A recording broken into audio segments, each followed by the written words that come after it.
반갑습니다. 즐거운 통독 시간입니다. 오늘은 사무엘상 말씀을 같이 나누려고 하는데요. 사무엘상은 이스라엘의 마지막 사사인 사무엘부터 시작해서 이스라엘의 초대 왕이었던 사울왕의 죽음까지 기록되어 있습니다.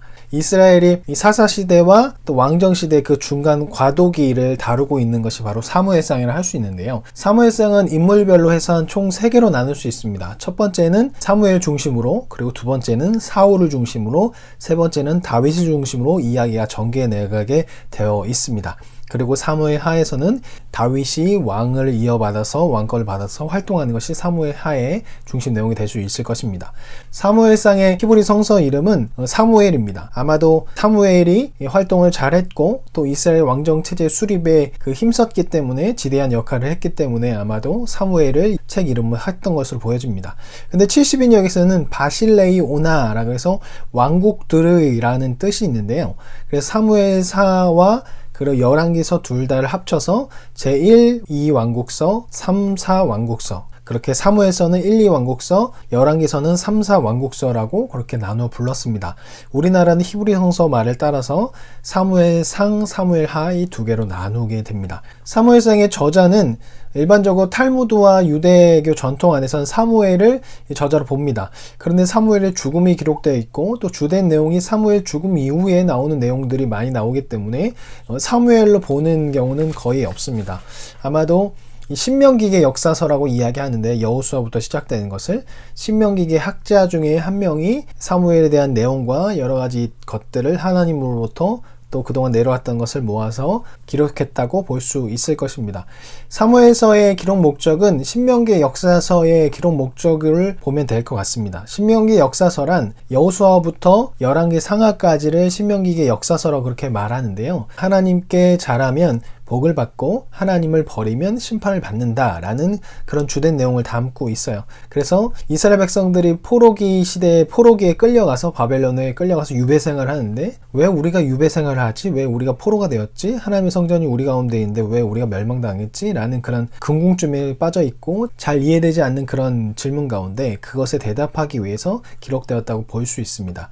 바로 이들이 하나님의 말씀을 따르지 않고 왕이 하나님의 말씀을 따르지 않고 결국 하나님을 떠났기에 이런 일이 벌어졌다라는 것을 알게 하기 위해서 기록되었다고 볼 수 있습니다. 그리고 다윗 왕을 좋은 왕으로 표현하고 있는 이유는 어떤 정치적인 것보다도 하나님 앞에 자신의 잘못을 뉘우치고 다시 한번 나온 그런 것 때문에 다윗 왕을 좋은 왕으로 표현하고 그래서 하나님은 외모를 보는 것이 아니라 능력을 보는 것이 아니라 중심을 보신다는 것을 말하고 또 내용적으로는 사사시대가 끝나고 이제 왕정시대로 들어가고 있는 왕정시대가 될 수 있는 그 배경과 이유를 설명하기 위해서 사무엘서가 기록되었다고 좀 볼 수 있을 것입니다. 사무엘서는 크게 3가지로 나눌 수 있습니다. 1장부터 7장 여기에 사무엘이 주로 등장하고 8장부터 15장은 사울이 주로 등장하고 그리고 16장부터 31장은 이 다윗과 사울의 갈등이 나오게 됩니다. 1장부터 7장의 내용을 보면 어린 시절 사무엘에 대한 이야기가 나옵니다. 우리가 너무나 잘 알고 있죠. 하나님께서 사무엘아 사무엘아 사무엘아 그렇게 이야기하는데 자꾸 엘리 선지자한테 가게 되는 것이죠. 엘리 제사장에게. 그때 엘리 제사장이 이제 이야기해 줍니다. 하나님께서 부르시니 그것에 대답하여라 라고 그렇게 말하고 사무엘이 하나님과 대화를 나눌 수 있는 그런 소명 사건이 나오게 됩니다. 물론 1장과 2장에서는 이제 사무엘의 어머니 한나의 부르짖는 간절한 기도가 나오게 되죠. 성전에 와서 하나님 앞에 부르짖게 되고 엘리는 그것이 술 취한 줄 알고 오해하게 되고 한나가 자신의 그 억울함과 자신의 그 한탄스러움을 엘리에게 이야기하고 하나님의 기도가 응답되었던 것을 알고 돌아가게 돼서 사무엘을 낳게 되는 그리고 사무엘을 하나님께 기도한 대로 바치게 되는 것이 1장, 2장에서 나오게 됩니다. 그리고 3장에서 이제 사무엘이 소명을 하나님으로부터 받게 되고 4장부터 7장에는 엘리가 제사장이었을 때 법궤를 빼앗기게 됩니다. 법궤를 빼앗기게 되었지만 하나님의 법궤가 있었던 그 블레셋 땅에 계속 저주가 내리게 되고 결국 법궤를 블레셋이 이스라엘로 돌려보내는 일이 나타나는 것이 4장부터 7장입니다. 그 법궤를 찾은 것을 이제 사무엘이 법궤를 가지고 백성들과 함께 하나님 앞에 금식성회를 하게 되는 것으로 7장이 나오게 됩니다. 8장부터 15장은 사무엘과 사울의 사건이 나오게 됩니다. 이제 사무엘은 늙어가고 결국 은퇴를 하게 되는데 백성들이 이 왕을 세워달라고 그렇게 이야기합니다. 사무엘은 끝까지 그것을 거부하지만 백성들이 계속 조르게 되고 하나님도 그것을 들어주라고 이야기하게 됩니다. 그래서 뽑힌 왕이 바로 우리가 너무나 잘 알고 있는 사울 왕이죠. 사울은 처음에 승승장구하지만 뒤로 갈수록 점점 하나님을 배신하게 되는 행동을 하게 되죠. 13장부터 15장은 사울이 하나님으로부터 심판의 말씀을 듣게 되는 장면이 나오게 돼요. 그가 명령을 어기게 되겠죠. 첫 번째는 사무엘이 해야 할 일을 본인이 대신했고 왕이 대신했고, 두 번째는 하나님의 그 진멸 전쟁을 진멸하지 않고 일부를 남겨둔 것으로 인해서 결국 하나님으로부터 버림당하는 일이 벌어지게 됩니다.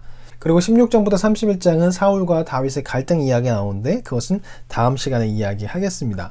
오늘 함께 나눈 내용 중에서 좀 자세하게 몇 개를 좀 나누려고 하는데, 그 가운데 하나가 바로 사무엘의 금식 성회입니다. 사무엘은 백성들을 모아놓고 금식 성회를 하게 됩니다. 법궤를 찾은 기쁨도 있지만 그동안 잘못했던 것에 대해서 하나님 앞에 금식하며 회개하는 기도를 하게 되는 것이죠. 이스라엘 백성들이 선포합니다. 이제 이방 신상을 제거하고 하나님만 바라보라고 합니다. 계속적으로 그 이야기가 내려져 왔습니다. 이방 신상을 제거하라. 그때마다 하겠습니다라고 하지만 이들은 이방 신상을 제거하지 않았던 것이죠. 우리 삶을 보면 그렇습니다. 계속 무언가 하겠습니다 하지만 고치지 못하고, 하나님을 찾겠습니다 하지만 찾지 못한 일들이 계속 벌어집니다. 그래서 우리는 해야 할 일이 무엇이냐면 계속적으로 회개해야 되고 계속적으로 하나님 앞에 나아가야 합니다. 새로운 존재가 되어야 합니다. 회개란 것은 후회가 아닙니다. 새로운 존재로 바뀌는 것입니다. 그러기 위해서는 이전의 것을 완전히 부셔버려야 하죠. 이스라엘 백성이 우상을 숭배하지 않기 위해서는 우상을 깨트려버려야 합니다. 그래야 하나님 앞에 나올 수 있습니다. 우리도 마찬가지로 회개한다는 것은 이전의 것을 하지 않기 위해서 완전히 없애버리는 것을 말하고 새로운 존재로 다시 태어나는 것입니다. 그것이 회개입니다. 온전한 회개가 우리의 삶을 하나님께로 더욱더 나아갈 수 있다는 것을 기억했으면 좋겠습니다. 회개했지만 회개하지 못했던, 제대로 된 회개를 하지 않았던 이스라엘 백성은 여전히 다시금 우상을 찾게 되고 하나님을 의지하지 않게 되고 왕을 세워달라고 이야기하게 되죠. 그래서 결국 사울이 세워지게 됩니다. 그렇게 세워진 사울 왕, 처음에는 참 겸손하게 하나님 앞에 잘 했습니다. 근데 시간이 지날수록 결국 자신의 왕권이 세워지는 것 같자, 자신의 힘이 어느 정도 세워지는 것 같자 사울은 자기 마음대로 하기 시작했습니다. 블레셋과의 전투에 나갔는데 여러 가지 군사들이 불안에 떨기 시작했습니다. 그런 가운데 사울이 좀 늦게 오는 것 같은 생각이 들었고, 제단을 쌓아서 하나님 앞에 드려야 되는데 사무엘이 계속 늦게 오는 거예요. 그러자 결국 사울이 해서는 안 되는 행동을 하게 되죠. 바로 사울이 자신이 제단에다가 그것을 올리게 됩니다. 이로 인해서 결국 하나님으로부터 첫 번째 심판의 말씀을 듣게 됩니다. 근데 여기서 또 어리석은 행동을 하게 되는데요. 바로 사울이 전쟁으로서 지쳐있는 그 군사들에게 금식을 선포해요.